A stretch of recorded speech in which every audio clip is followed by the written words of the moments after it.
Hello, everyone, and welcome to the Jeffrey Epstein Show. I'm your host, Bobbycapucci, and this is a morning update. Ghislaine Maxwell is currently rotting away in a jail cell. And people still think that she's not going to rat on Prince Andrew or the other co-conspirators. While I might not know Ghislaine Maxwell as much as Christopher Mason does, I do know that when people get caught up in situations like this, it is all about self-preservation. And if Ghislaine Maxwell thinks giving up Prince Andrew is going to get her a quicker jaunt out of that jail cell, if she thinks that it's going to shave years off of her sentence, then you better believe she is going to rat out whoever she thinks is going to help her in the long run. There is no honor amongst thieves. There is certainly no honor amongst sex traffickers. And these people have all lived a pampered lifestyle. They have all lived in the lapses of luxury. None of them know what it's like to go to bed hungry. None of them know what it's like to worry about how they're paying their bills or paying for their next meal or buying their kids the newest Jordans for school. They don't know about any of that. Their whole lives were lived without any problems like normal folks like we have, right? All they're worried about is the consolidation of power. Where you're trying to put food on the table, they're trying to consolidate their power. And then, when the walls all come down and everything starts to get exposed, you see the roaches scurry. You see people getting thrown overboard or under the bus by their own co-conspirators. And we're already seeing that now, without superseded indictments, without overlapping cases. You see these people already freaking out. Look at how quick Dirty Dersh tried to pull Wexner into things. Look at how quick this one points at that one, and then that one points at this one. And this is just the very beginning, folks. The very beginning of watching them all transform from big, tough human traffickers to dirty, filthy rats. Our article today is from The Sun, and the headline is, "Fiercely Loyal. Ghislaine Maxwell won't betray Prince Andrew over sex with Jeffrey Epstein survivor Virginia Roberts, says former pal." This article was authored by Allison Maloney.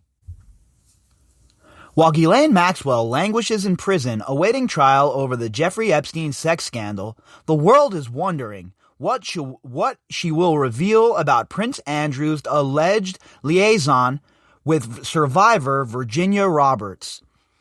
And not what she will reveal, what has she revealed already? We don't know what has been talked about. We don't know what her lawyers have presented to the prosecution in hopes of getting some leniency. But what I will tell you is this. The second you get caught up in something like this, and the second the federal authorities know that there are co-conspirators, you better believe they are working you. They are kneading you. They are molding you into exactly what they want so that you end up doing their bidding. And that's how these prosecutors operate. What do you think? They don't know what they're doing in those interrogation rooms? Of course they do. How do you think they nail everybody on process crimes? They excel on getting people on process crimes, even if you might not have been involved with the original situation. If you have knowledge of it and they bring you in, well, next thing you know, you lie about it, you're caught up in a perjury trap, and before you know it, you're going to jail. Oh, it's okay for them to lie to you, though. You can't lie to them. When it comes to the feds, zero chance. So, I have to believe that Ghislaine Maxwell has already been talking. What she's been saying, I have no idea. I'm not privy to that information.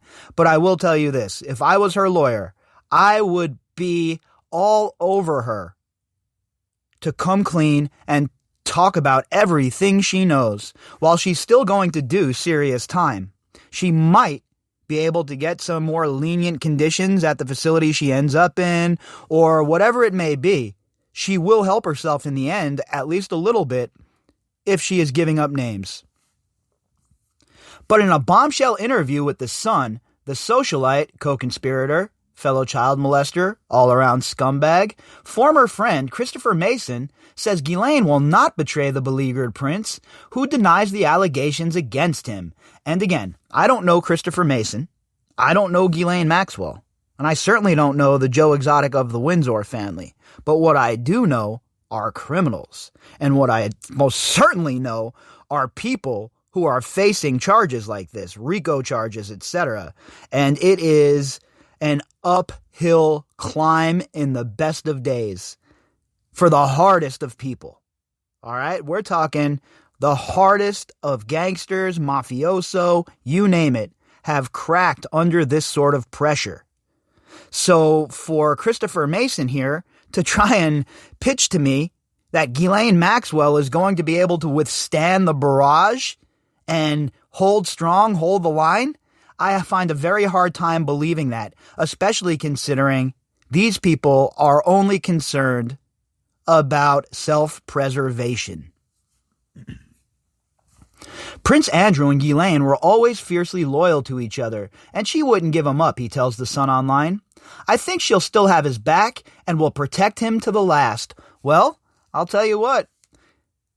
Sammy the Bull Gravano and John Gotti were super close. How did that work out? We can go on and on and on about people in criminal enterprises who were ratted on by good friends, other people involved in the business, etc., etc. Just because you're good friends does not mean you're not going to throw that person under the bus when you're staring down a life sentence in prison.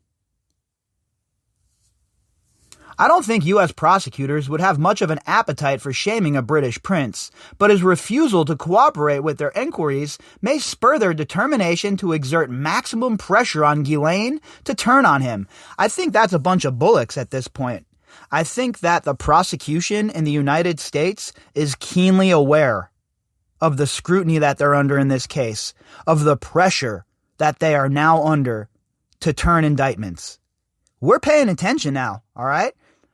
This isn't something we're just casually checking in on. We are locked in, entrenched, and fully engaged. And the prosecution understands that they are no longer operating outside of the public realm.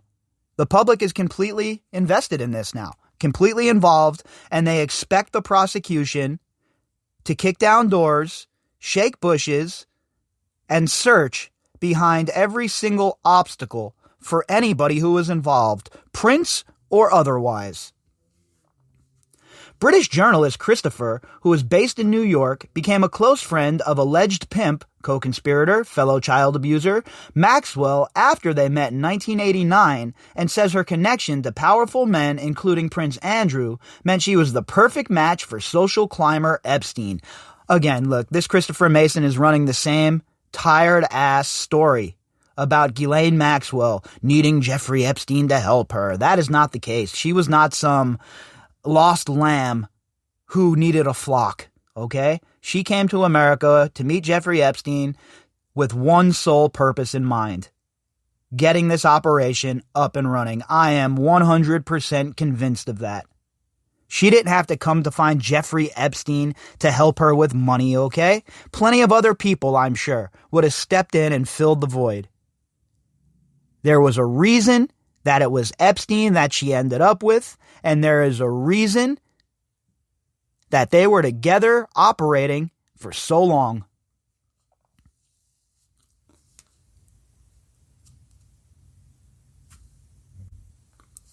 As a couple, they hobnobbed with the likes of Donald Trump and wife Melania and former U.S. President Bill Clinton, and even going back before that, Trump's wife previously. I believe her name was Ivanka. I really don't follow that kind of trash. The guy's had like 100 wives. How am I supposed to keep up? He's like a Middle Eastern sheikh with all of the wives. He might as well just have a harem. I mean, he might as well just go all the way through with it and have a harem. Who can keep up with Donald Trump's sex life, personal life, wives, divorces? I mean, talk about a nightmare. Jeffrey was supremely ambitious, but he was never a cocktail party kind of guy, says Christopher. He was only interested in hanging out with the powerful people. Well, yeah. You're not going to blackmail people that aren't powerful, sir. You're not going to compile dossiers on people that aren't in the know, sir. And you most certainly aren't going to waste your time or resources on people that can't further your ambitions. Although he only met Prince Andrew once, Christopher says he was well aware of Maxwell's high dubious friendship with the royal. I met them both on one occasion when they were walking down Madison Avenue, and he told me he was staying at Epstein's vast New York City house, he says. It seemed natural that, of course, if Prince Andrew was in New York, he would be hanging out with Ghislaine Maxwell because she cultivated powerful and socially prominent people. It was also the perfect instance of the kind of people Jeffrey was hanging out with. Look, there is zero doubt that Prince Andrew, a.k.a. the Joe Exotic of the Windsor family, was BFFs with Jeffrey Epstein and Ghislaine Maxwell. If you were to take out Virginia's accusations, okay, say none of that ever even occurred, even still, this disgusting, smarmy son of a bitch would have to answer for his tight relationship with this disgusting sex trafficker. Now, we jump back into reality, and we add Virginia's very credible accusation. And what we have here, folks, is a disgusting shit pie with one ingredient. That ingredient, Prince Andrew. This is a man who has no leg to stand on when it comes to a defense of his relationship with Epstein. And furthermore, not only his relationship with Epstein, but his super close, tight relationship with Maxwell. In a lawsuit filed in 2015, Virginia Roberts claimed that Epstein and Maxwell groomed her at 15 and trafficked her to Prince Andrew 3 times when she was 17. In Surviving Jeffrey Epstein, which airs on Crime and Investigation tonight, Virginia says the prince should be held accountable because he's an abuser. She adds, Prince Andrew is not the prince from the fairy tale stories you read. Before he abused me, Ghislaine does this guessing game, and he guessed right. I was 17. He compared me to his daughters, saying, oh, my daughters are a few years younger than you. And also, I've seen some comments on Twitter from some obviously people who have fell and hit their head and are suffering from some mental conditions, who point out that money was received and money was given, and yeah, you dumb idiot morons, that's called hush money, okay? That's what you do when you don't want people to talk, all right? These girls were trafficked against their will, and that money was hush money. Try and keep up with the story before you ask your ridiculous questions. And furthermore, I won't even bother engaging with people like that. It is not even worth my time, especially in some sort of Twitter-fueled nonsense. I suggest that nobody engages people like that, to be honest with you. Ignore them and keep it moving, because they obviously have no idea what they're talking about, and they're just wasting time. I don't know about you, but I do not have the time to waste on morons such as that. Model agency boss Lisa Phillips, who spent time at Epstein's houses in New York and the Caribbean island of Little St. James, told The Sun that Virginia had been crying when she told her she had sex with Prince Andrew. Lisa claimed, she told me Jeffrey told her to go into a bedroom and have sex with Prince Andrew. She said Prince Andrew had sex with her and then left the room. I think she was confused by Jeffrey, manipulated by him. She felt like she had to do it. Again, this is a young girl, 16, 17, being manipulated by people who understood the psychology of grooming and procuring young girls. They made them feel like this was a normal part of life, that this is how high society behaved. And why would they think any different when all of the members of so-called polite society conducted themselves in the same manner? These are children we're talking about here. Even if you don't think 17 or 18 is a child, we are talking about young adults who don't have the life lessons lived yet to understand the scope of what they're dealing with. People who are trafficked, for those of you in the back who are a little slow and who can't comprehend what's going on here, people who are trafficked, they can't consent, okay? They're being trafficked against their will. And there are a lot of nuances that go into that. And if you would educate yourself, you would understand that this is much more than just simply someone receiving money for their actions. And to look at it like that shows that you cannot comprehend what is going on here.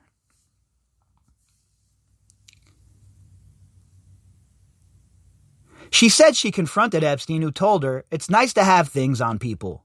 There is no suggestion the prince knew of Epstein's demand or was involved in any non-consensual sex, and sources close to him branded the allegation baseless. You know what that's called? Okay? Plausible deniability. Oh, I had no idea how old she was. Jeffrey took care of that. He was the one that provided all of the girls. I mean, really? Is that your defense? I didn't know her age. So that's going to work out for you, huh? Would that work out for a normal person? Me, you, your Uncle Joe, your cousin Steve?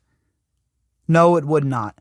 Equal justice under the law for all of us. It's not that much of an off-the-wall request, folks, okay? In the same documentary, Christopher reveals Maxwell asked him to write a creepy 40th birthday song about her former lover. Chillingly, she specifically asked for lines about his 24-hour erection and schoolgirl crushes to be included. 24-hour erection?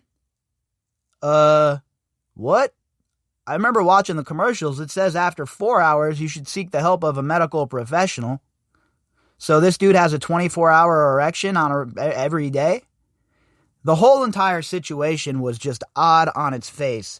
And even back then, when he's talking about schoolgirl crushes and 24-hour erections, and they're asking you to add this to a song, you don't say, what the f*** is wrong with these people? Are these people on hallucinogenics? Did they go down and see a shaman in South America and get all fired up on Hayakusa? Or what is going on? Because normal people don't live like this. Normal people don't ask for songs like this. The 58-year-old heiress, child abuser, co-conspirator, is now facing charges of sex trafficking and accusations of procuring girls for Epstein, who died in jail after being arrested on pedophile charges in 2019. Last month, it was claimed that Maxwell had kept sex tapes of Epstein's powerful friends with young girls filmed on secret cameras in his houses in New York and Palm Beach and the Caribbean hideaway dubbed Pedo Island. Oh yeah, let's just forget about Zorro Ranch. I guess Zorro Ranch never existed. I guess nobody was ever abused out at Zorro Ranch. I guess that there were no cameras there. What in the hell is going on? Why is Zorro Ranch being ignored? Why aren't we talking about the abuse that occurred there? Why isn't there a state investigation running concurrently?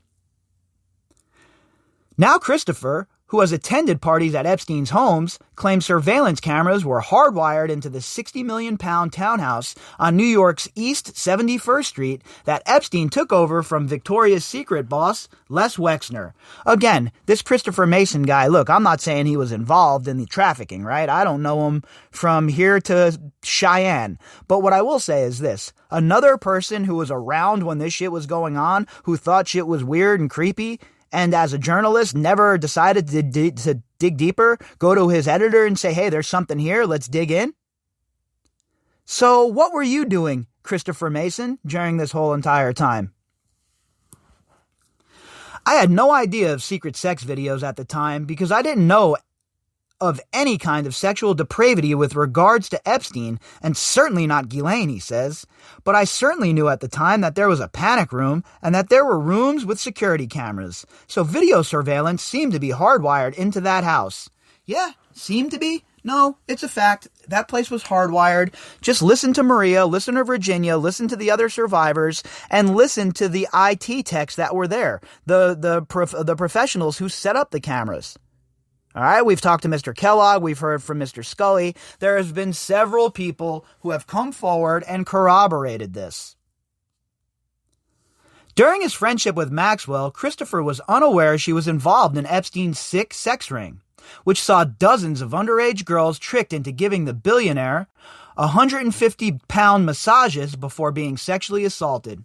But he reveals that friends missed red flags along the way, recalling a party thrown for her mother Elizabeth at Epstein's palatial New York home in 1992. And this is how they give you little tidbits that they knew without admitting it fully, so they don't have to deal with the blowback of people asking, well, you knew and you did nothing.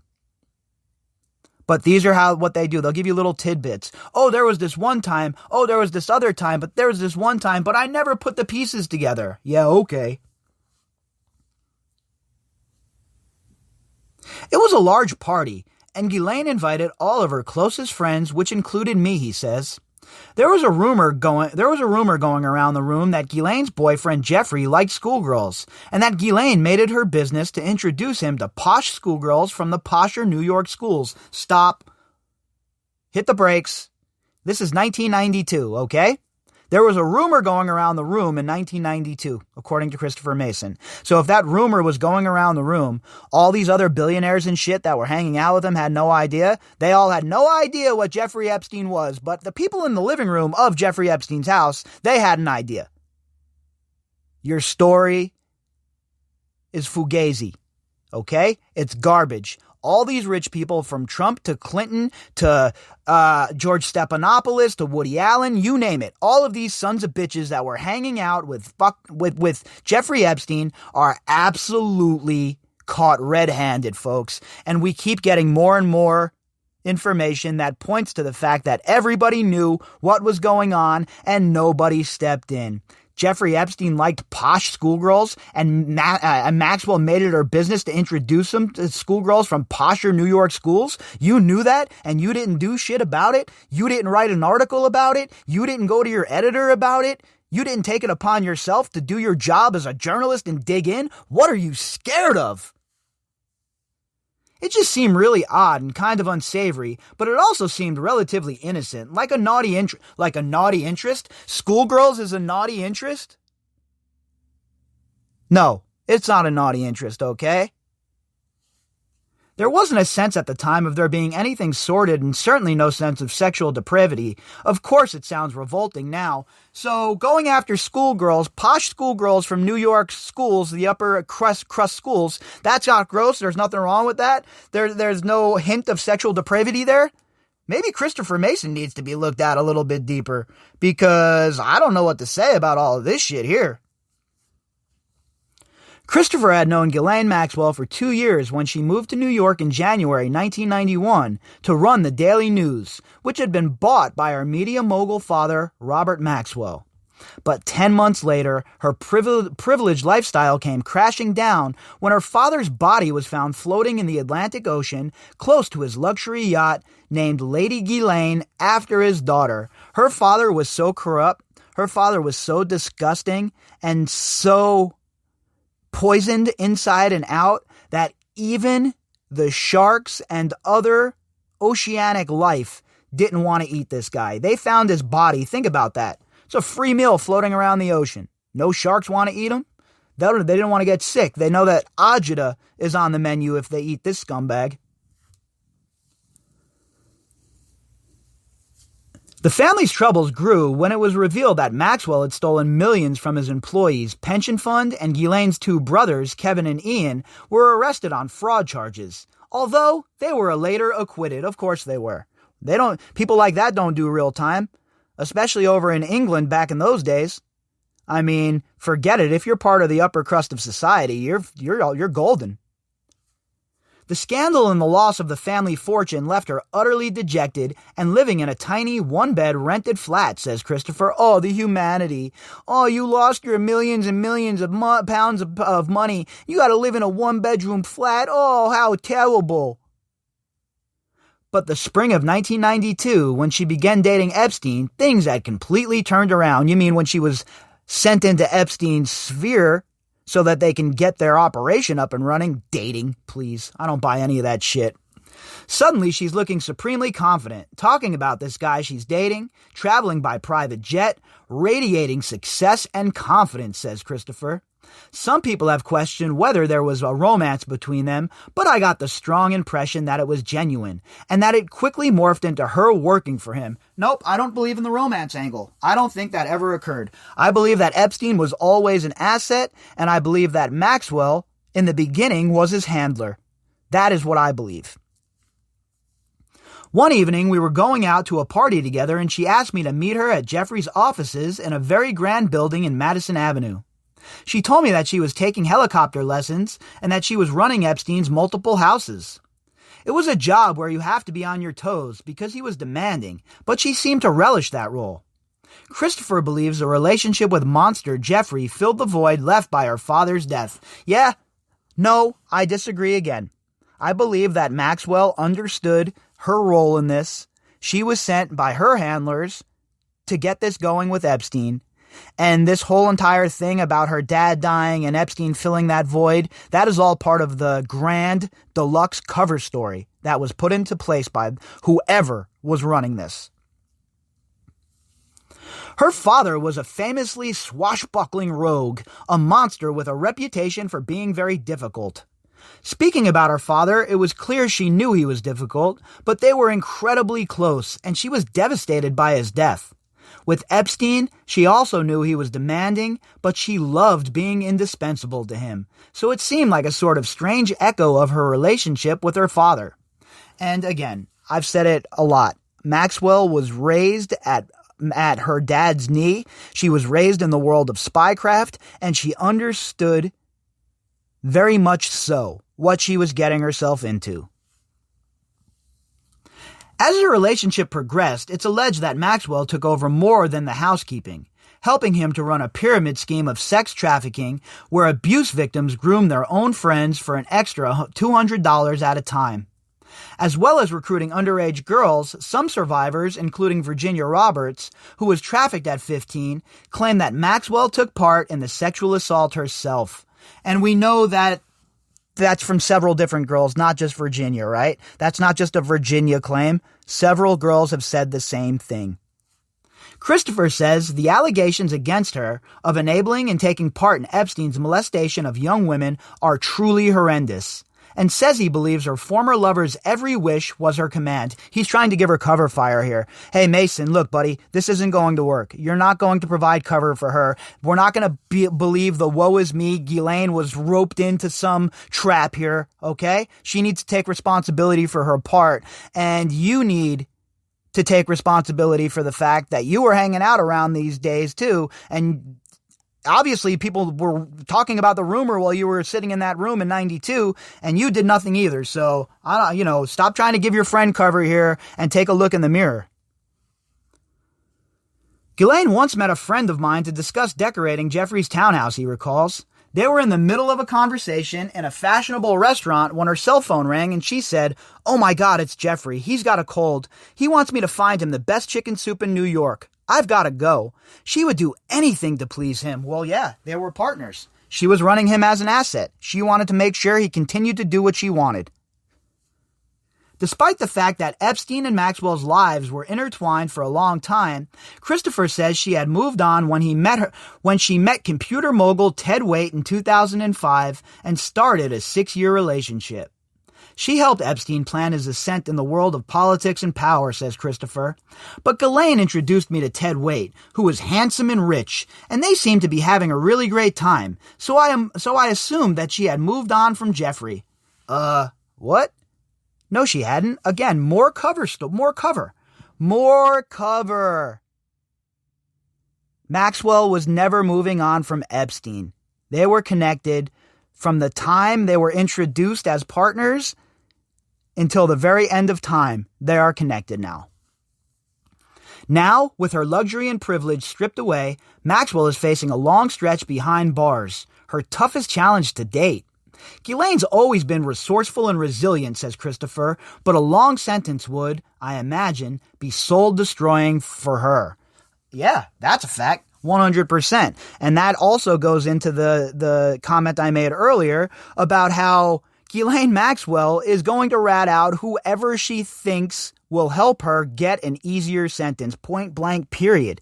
That is how these things go. That is how these things function. But for me, it is quite obvious, folks, now, yesterday, the day before, that everybody in these circles knew what was going on. Mason just admitted it. All the way back in 92, they were in the living room talking about the rumors of Jeffrey Epstein and young girls. So for any of these people to come forward and try and tell us, oh, we had no idea what was going on, please refer back to these articles that we have compiled and understand that every single person that was involved with Jeffrey Epstein that has issued a canned denial is lying, it would seem. All of these people who are trying to distance themselves from Epstein, who are trying to say they had no idea what was occurring, have done nothing but lie this whole entire time in order to save face.